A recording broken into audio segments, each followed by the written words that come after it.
Sharon Kwok, it's so great to have you here. You're all the way over there in Hong Yeah. Kong. Hi. Nice to see Yay! Lovely to see you too. And I'm so glad you're here because, well, I met you last year and you're amazing. You're on the board of Mission Blue, but you do so many things. And I wanted to share your amazing story and your amazing work with our people in the dive industry. So let's just dive right into your background because a lot of people in the West don't know your name, and they will now. you. Well, I'm American and I spent a number of formative years in San Francisco. I sort of grew up there. It's my hometown, along with Hong Kong. So it's really sort of both places. That being the case, I've been able to be instrumental in helping affect change at both places. For example, when there was the lobbying for the shark fin ban in California, I was in the thick of it. Recently, lobbying for the ivory ban in California, I was in assembly. So I do get myself involved with both sides. In Hong Kong, we've also been trying to lobby for changes with the government. We've been aiming for shark fin ban. We've been aiming for an ivory ban, but these things don't look like they're going to happen. However, we are managing to change the public perception of what's really cool, what you want to consume, be it food or purchases. And that's making a huge difference. For example, with shark fin, we're down consumption-wise anywhere from 70% to 90%, depending on where you are in throughout Asia. That's fantastic. You didn't start doing conservation. You have a very interesting background. So Now, let's I'm, come I'm on, not I'm not young, so I've spill, actually been baby. working for a while. I'm in my mid 40s, and so I actually used to teach arts in San Francisco, believe it or not. So I was a fine arts major. I taught at Asia Arts Institute. I taught sculpting. I taught painting.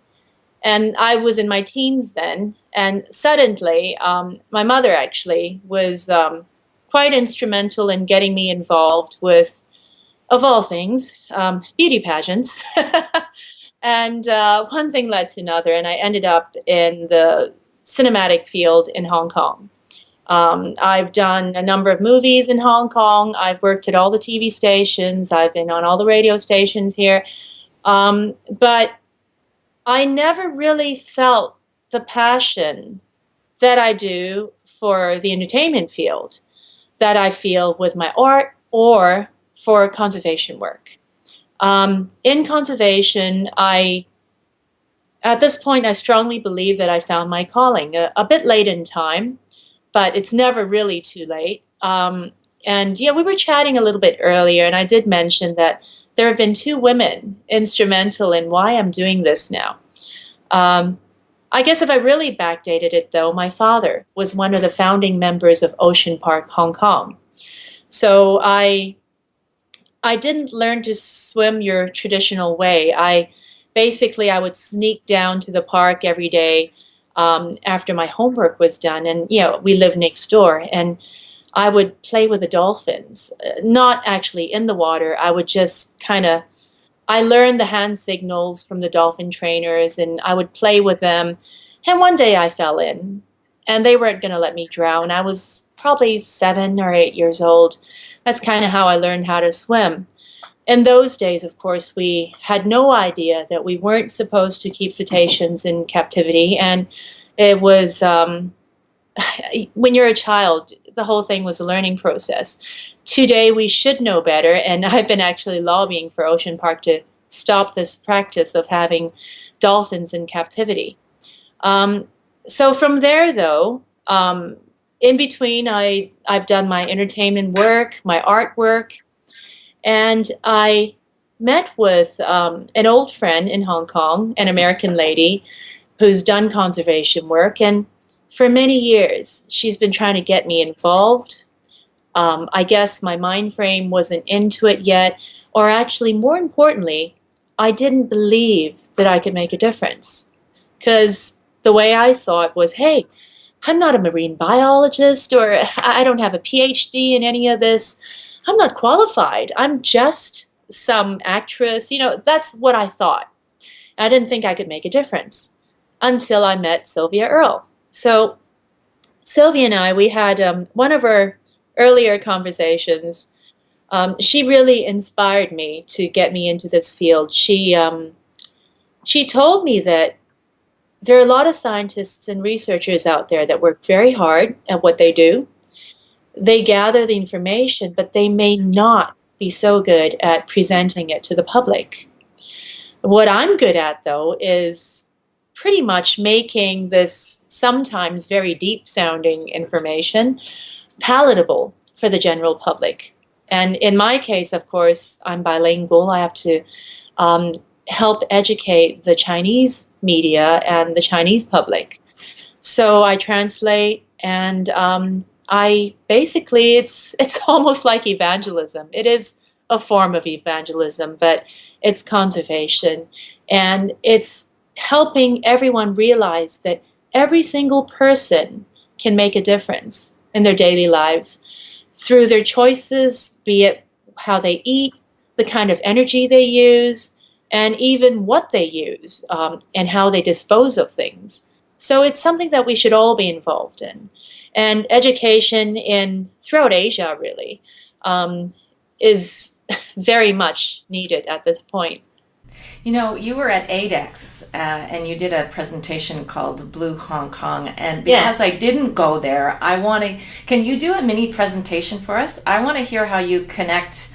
Well, it's based, first of all, I have a slideshow, which I can't show you right now, but it helps if I have the pictures to show you. But what it is really is I take the viewer through a history of Hong Kong and how Hong Kong relates to the oceans. Now, if you're familiar at all with the map of Hong Kong and South China Seas, you'd realize that Hong Kong is a tiny dot surrounded by the ocean. But Hong Kongers, in spite of being so lucky that we're able to see the oceans every day, we take it for granted. When you ask Hong Kong people, well, general public anyway, when you ask them what they think about when they see the oceans, and they pretty much look at it almost every day, they would automatically think there's usually three things. It's either pollution, or seafood, or wow, ocean view.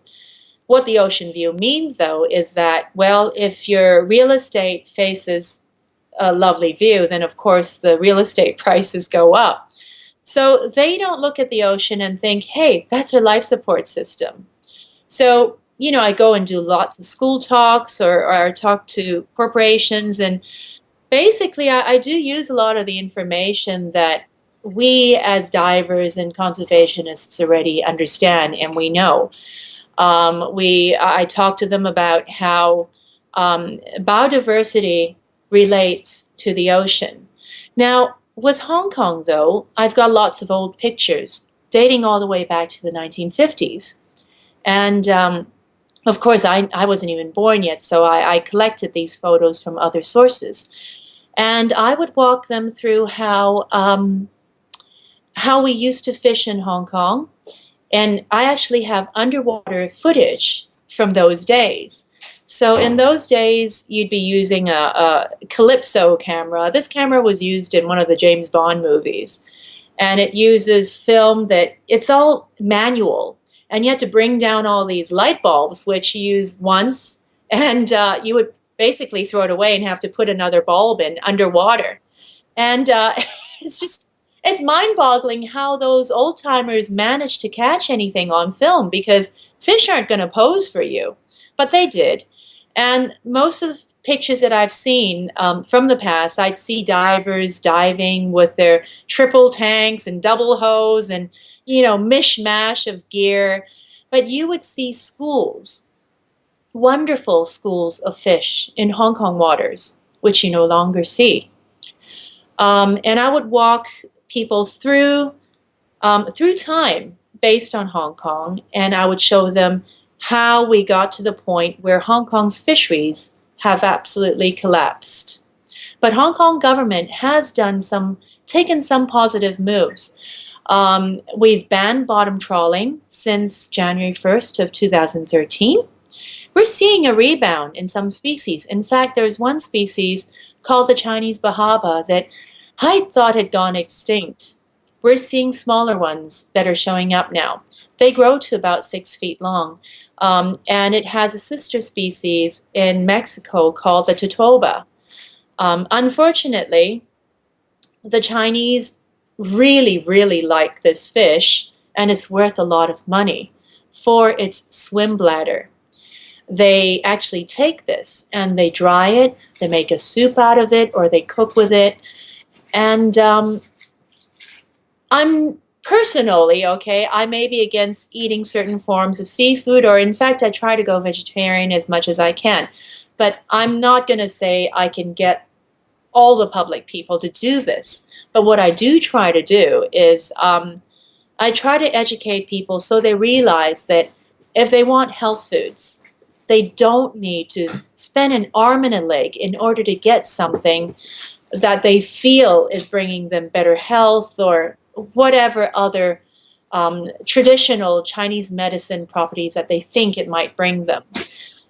Usually with any Chinese traditional medicine item, be it fish's swim bladder, from that to pangolin scales to rhino horn, there's always its counterpart in herbal medicine.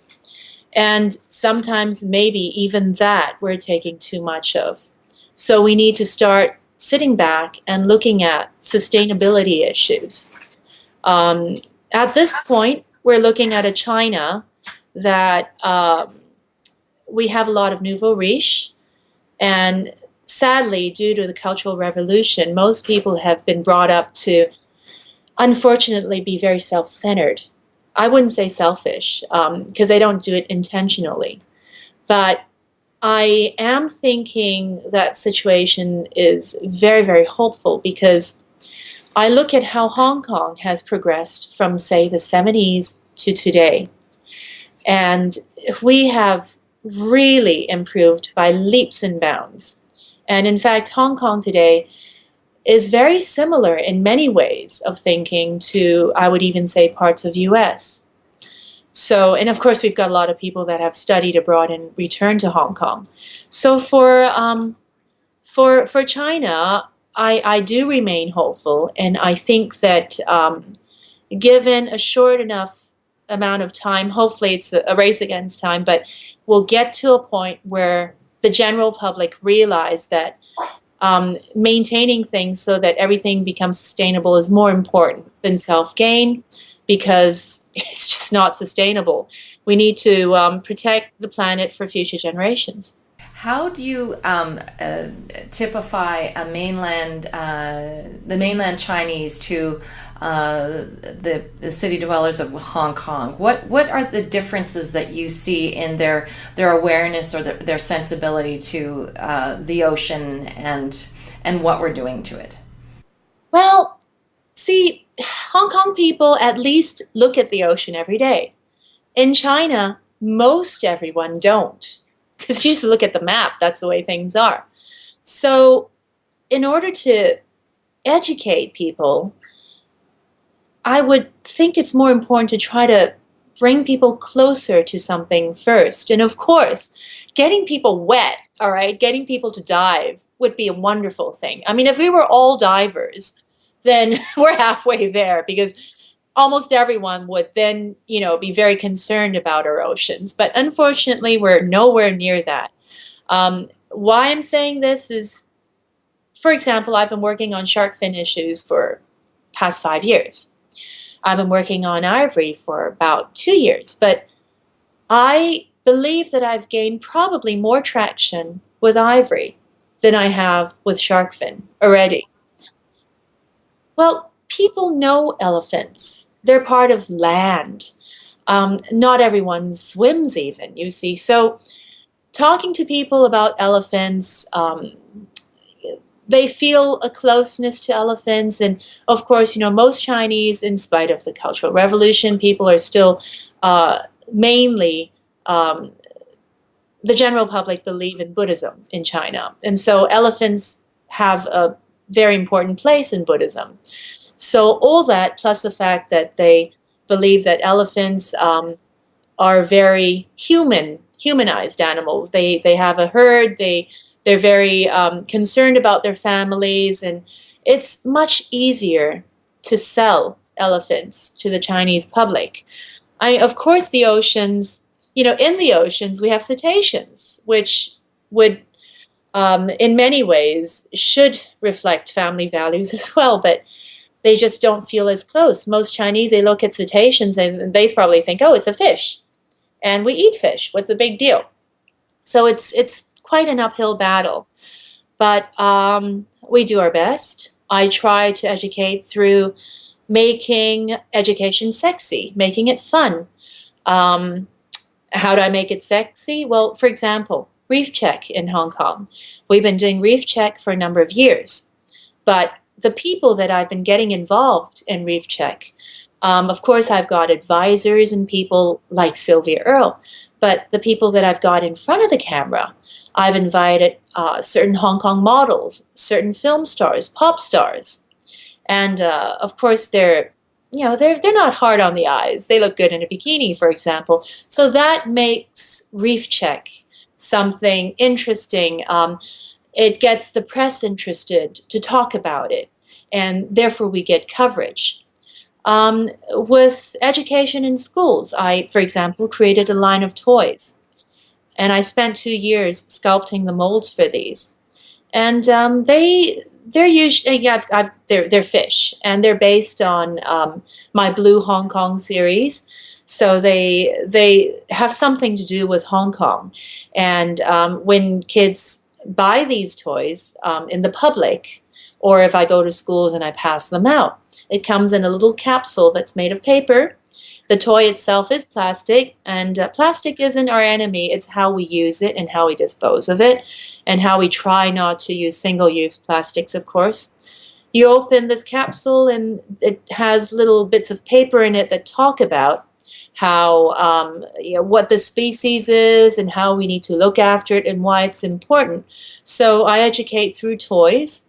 I'm talking to a company based in China, but it's actually a Hong Kong company that does very, how should I put it, large-scale animation.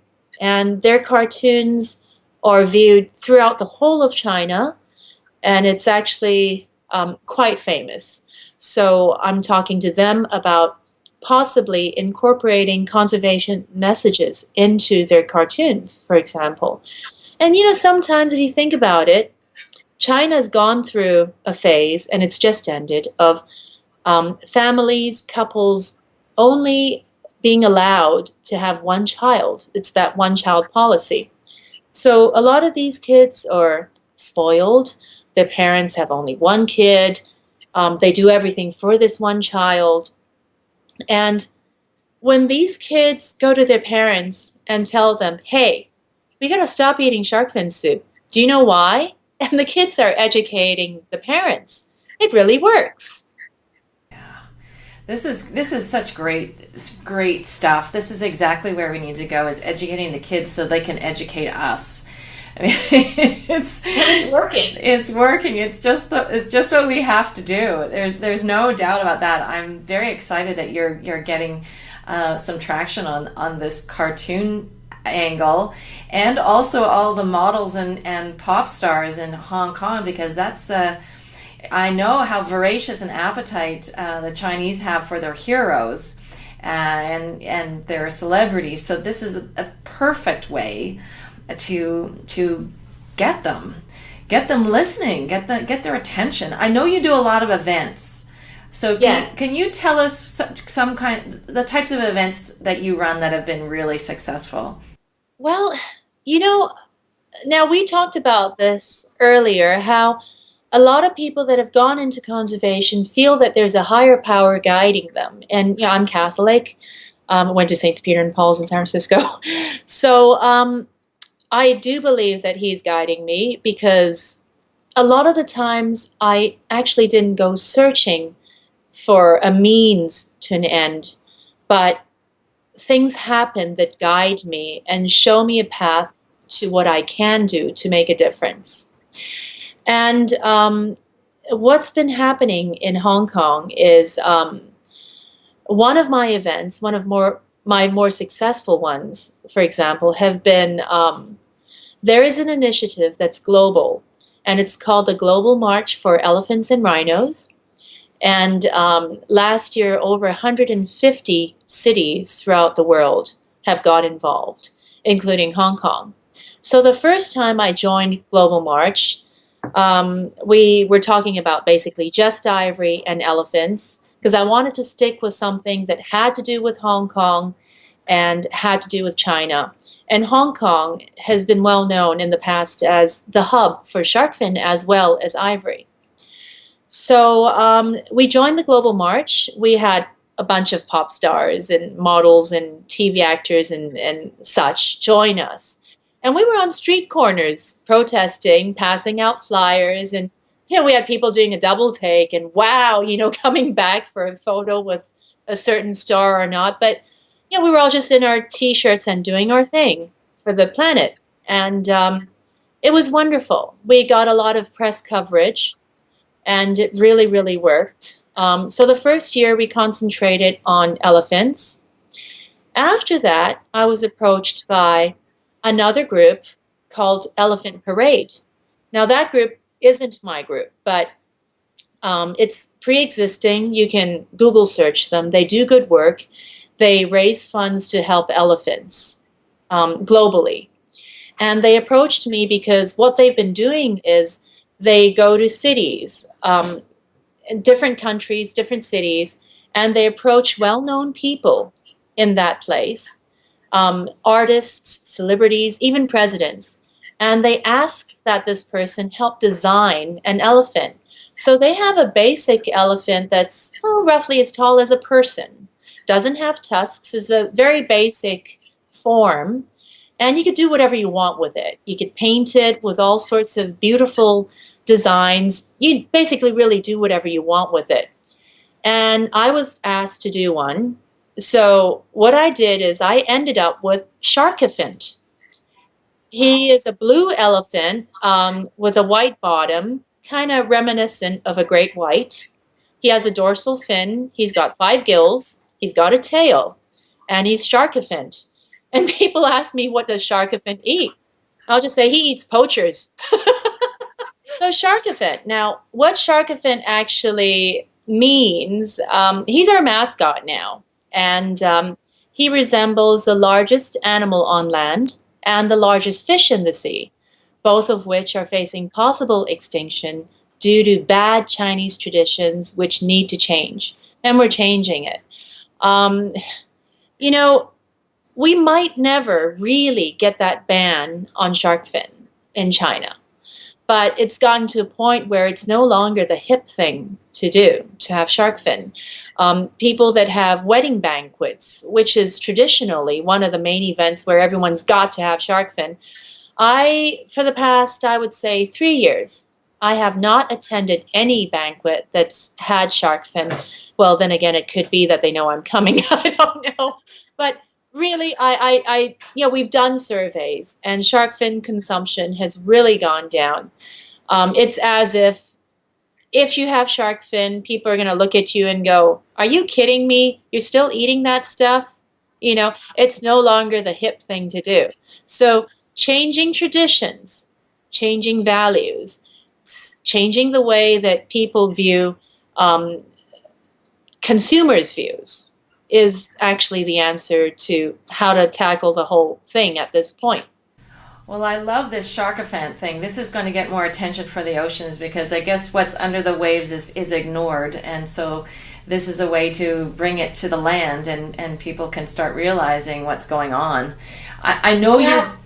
What? I know you're doing so much stuff. It's amazing to me, and it blows me away. I see your posts on Facebook, and are you doing seahorses now, or what are you? Not yet. See, the Global March for Elephants and Rhinos. It's an annual parade thing, and the first year I did what I was supposed to, which was just elephants, but with the second year, I managed to create shark fin, and we had a life-size shark fin walking around with people in it to man this thing. And it's got eyes that are cameras, and it blinks and all that. So having shark fin there actually basically means say no to shark fin and say no to ivory. So I'm hoping that every year we'll be able to add something. This year, our current initiative is hopefully we'll be able to get the message across on pangolins. Because with most people, when you say the word pangolin, they say, "What are you talking about? Is that a ban?" So you have to explain to them what this creature is. And right now, it's the most highly trafficked illegal wildlife. My last trip was to Sumatra, and it was a very, very depressing trip.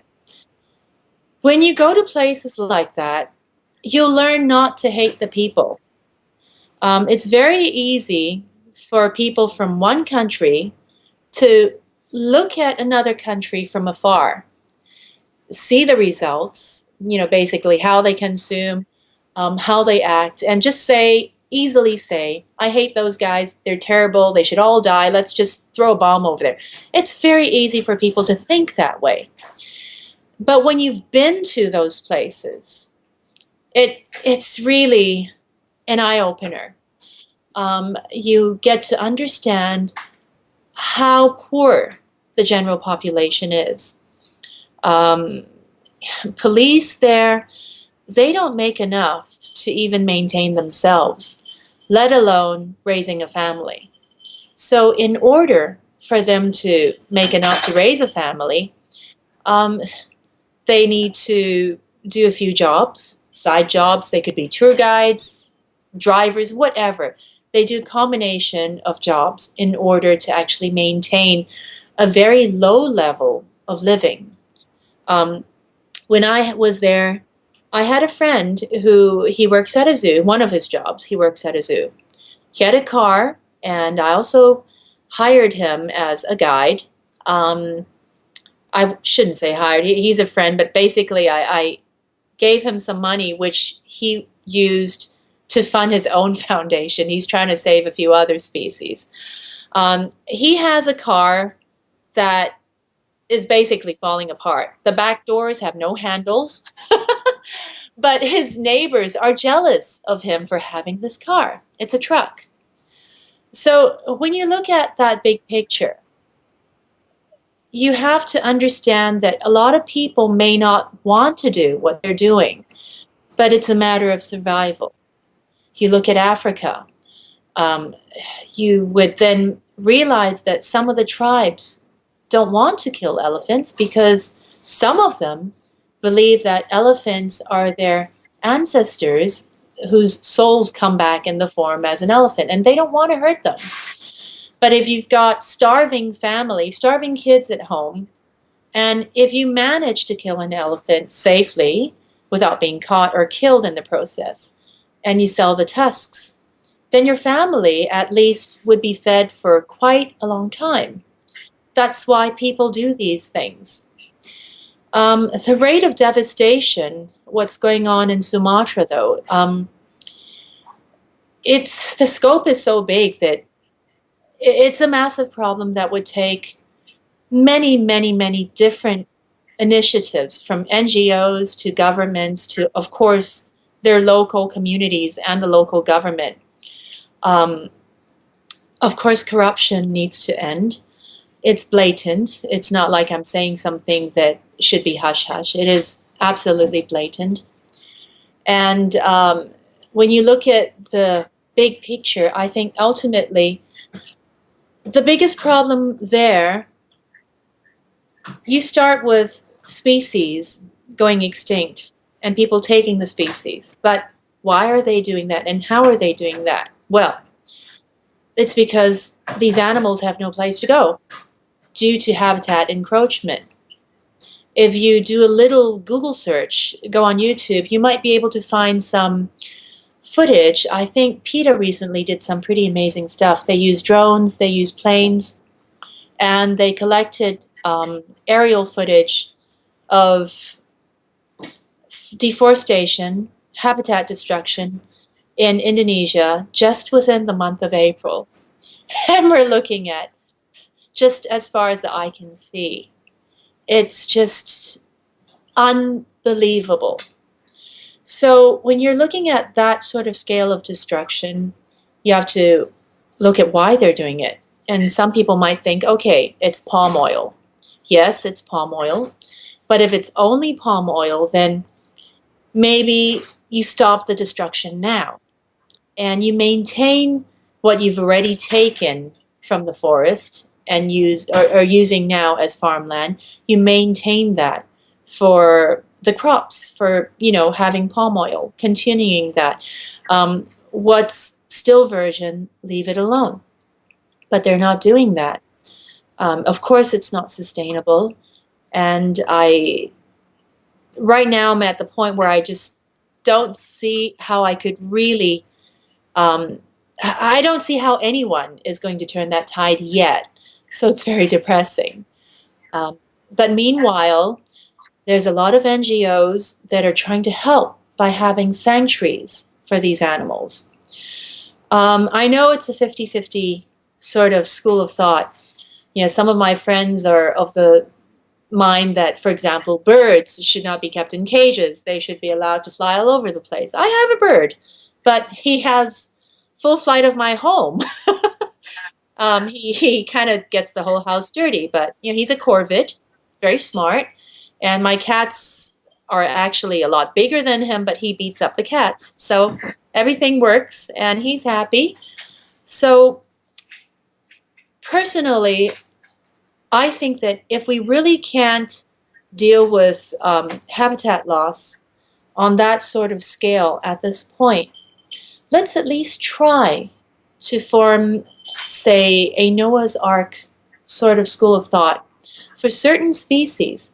If you're able to captive breed them, even if it were for the pet trade, that might not be that bad of an idea. I know that most conservationists would frown on what I'm saying right now, but for many animals, this has worked. I'm not saying it'll work for everything. Hey, it won't work for lions, it won't work for elephants, okay?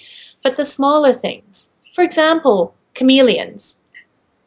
Certain species, you go back to areas in Madagascar, because I was involved in chameleons many years ago. We'd go to parts of Madagascar, we'd go back 2 years later, same spot. Where's the jungle? It's gone. As far as I can see, it's gone. So if you could take the animals out of there and breed them before the jungle's gone, then at least you're saving a part of that. And hopefully in time, when the rest of the world wakes up, then we'd have these animals to put back into the habitats. This is the same thing, of course, that's happening in the ocean, but we don't see it. And this is where we're at. And Sylvia's whole mission in life is to set up these marine protected areas, which are doing exactly what you're saying, is helping them to bring their stocks back in an area that's protected. Yeah, but in Asia, it's a lot harder because, I hate to say it, but the Asian palate is different. Usually American cuisine, French cuisine, you take any fish and it's how you flavor the sauce and how you cook it, and that'll work the way it is, sort of thing. But with Chinese, it's more like texture and everything else. They can taste whether a fish had been caught from deep sea or whether it's been aquacultured, even if it's the same species of grouper. So the mindset needs to change. People need to give up a little. And really, it's nothing. You're still eating fish. You're still able to order it. It might taste slightly different, but heck, you're saving the planet for future generations. And it has to be done. And again, another thing that Sylvia pointed me towards was we are not treating the oceans as we've been treating the land. On land, for the longest time, we've already realized that we can't continue to just keep taking the predators and eating those. You can't take apex predators and keep doing so and expect biodiversity not to be affected. Imagine if we ate lions instead of cows. Imagine if we ate all the wolves instead of, say, the rabbits. You know how that would work out. In fact, there have been situations on land, for example, in Mongolia. They basically took the wolf out of the equation in large areas.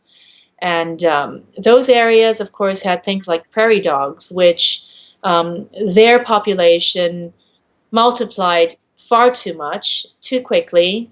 The raptors in those areas weren't able to catch them as successfully as the wolves. And of course, they ate all the grasses, they ate all the seeds, and they all starved to death. And we're looking at desert areas now.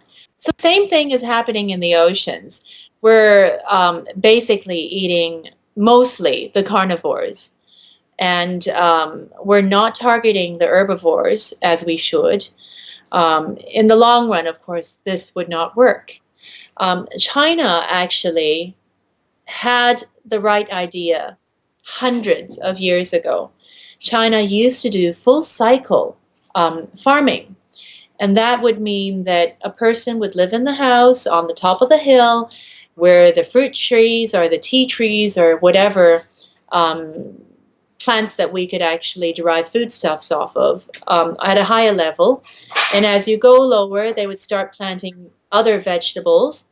And then you get to where there's water, and then people would start planting rice paddies. And then you've got water, you might have a pond.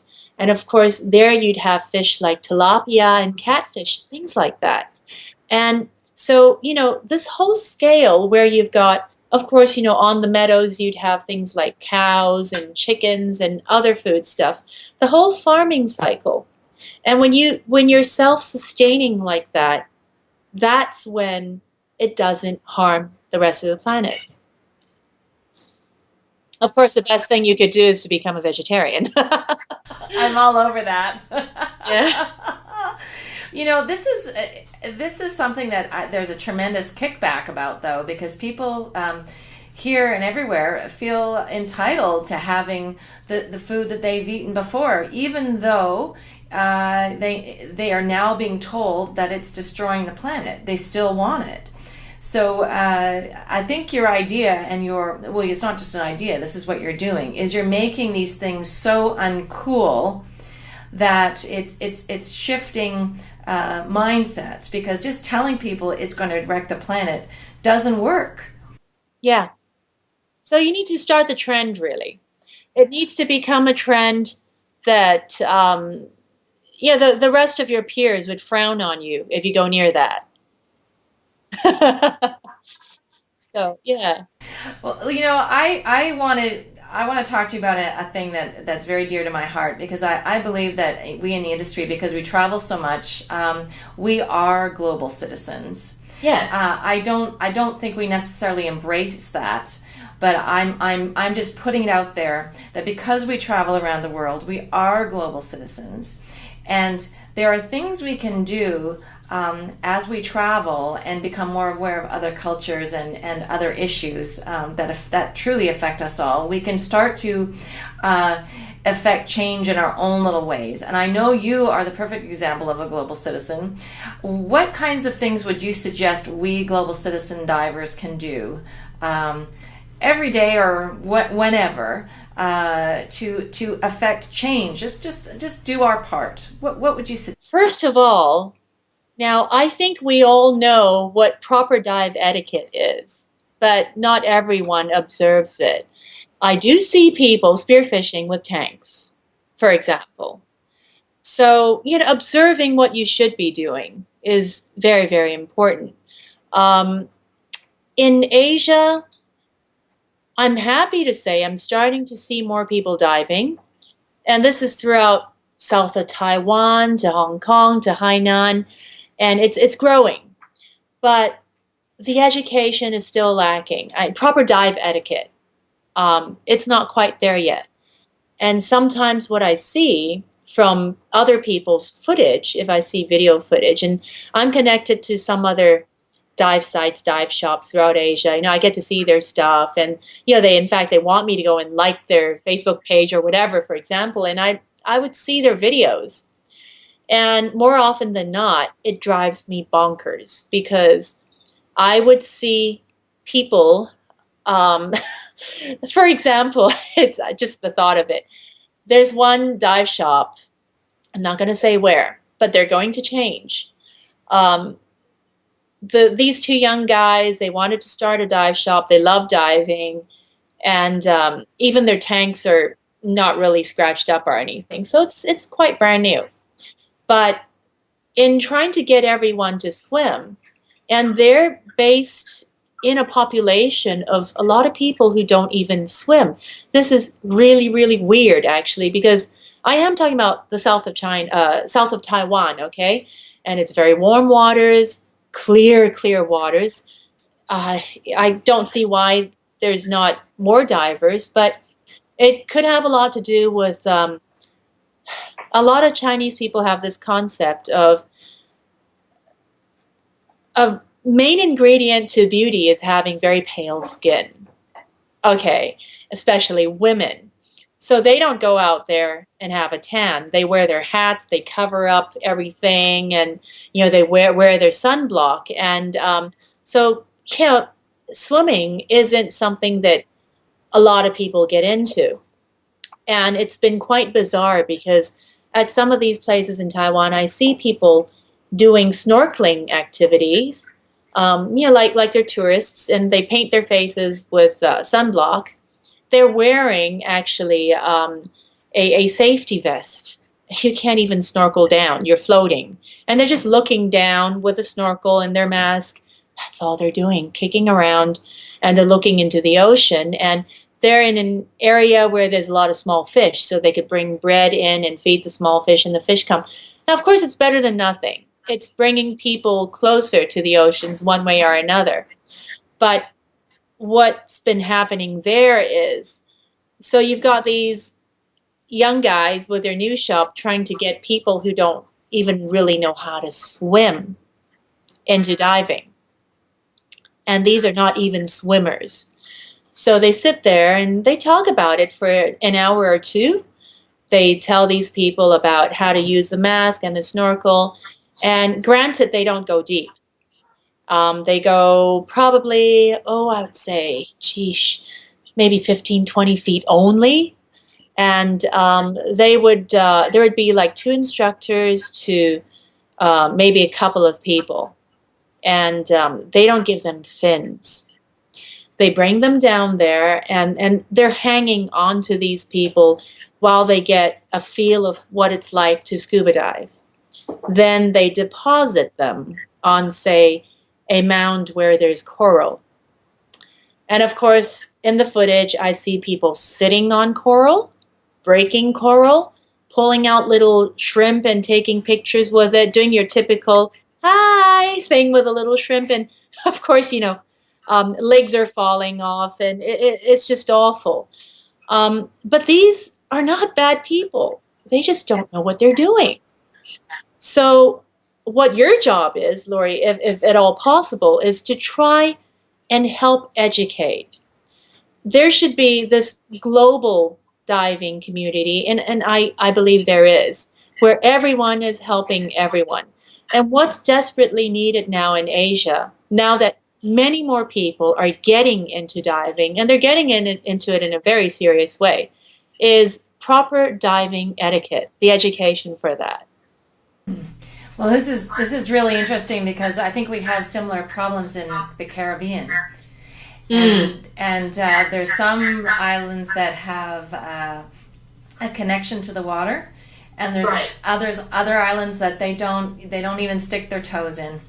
So it's our job in the industry to try to connect people in a really positive way and a low impact way, to start help them see how important these ocean resources are to them. Right. So I really appreciate all the work you're doing, all the help that you've given us on this summit, and I just want to know what's next for you. Well, what's next? More of the same. But For me, it's always been a learning experience, and I'm growing as with time, hopefully. For each initiative that I work on, I don't just want to talk about it. I try to go and see it, be it sea turtles or seahorses, whatever it may be.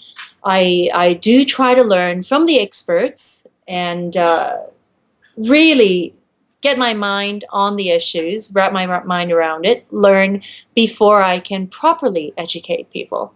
So more of the same. More of the same. You've got a wonderful an education foundation that you help to, well, you use it to guide people, right? What's it called? Yes. The Aquameridian? That's my own little foundation. Yeah. Yeah. Well, I found that sometimes, see, I'm with Mission Blue as well as Wild Aid, but sometimes having to report back before I can take any action or consult or have a meeting before I can actually act, sometimes it doesn't work because I need to be in a position where I can make decisions sometimes like that. So having my foundation helps me be able to do that. And of course, sometimes if I make the wrong move, at least it doesn't hurt the other foundations as much. Well, this is one of the things that I see really successful businesses do, is that they have some kind of a relationship with an NGO, and it's really a powerful combination, and you're doing that with your work, and I'm so happy that you've been able to find the time in your crazy schedule, which is truly crazy because I've watched your Facebook page and wherever you are, it's like, oh, this Sharon's here, Sharon's there. So thanks for all that you do, and Thanks for all you do. Oh, well, thank you, and let's just stay in touch. We want to hear more about what the shark offense up to these days. All right, thanks. Take care, Sharon. Thanks again. All right, happy dives. You too. Bye bye.